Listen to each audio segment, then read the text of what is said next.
Et nous avons donc passé tout notre temps à essayer donc de trouver ces donneurs et de les garder. C'est ça le plus important.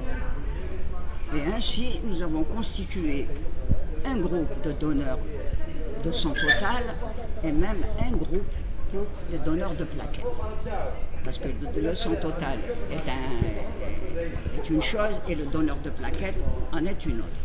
Dans le don de plaquettes, on ne retire au donneur que les plaquettes, rien d'autre. Et puis on lui restitue tout le reste avec l'aide de machines spéciales que l'on appelle donc les cytaphéreses.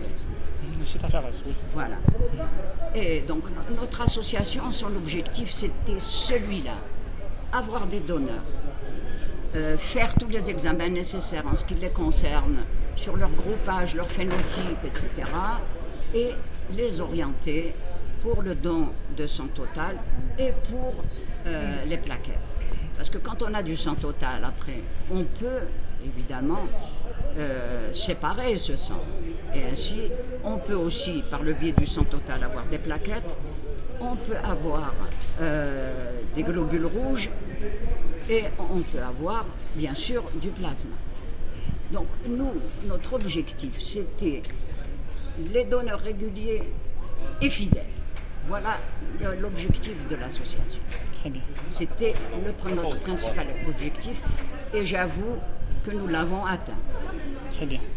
Parce que quand on va à peu près vers 2000 donneurs de sang bénévoles réguliers et disons une centaine de donneurs de plaquettes prêts à intervenir à chaque fois qu'on leur fait appel, en plus de ça, nous avons fait par informatique, nous avons mis tous les donneurs résus négatifs, etc.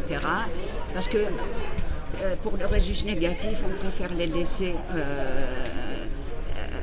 laisser en réserve et leur demander de venir donner leur sang quand on en a besoin.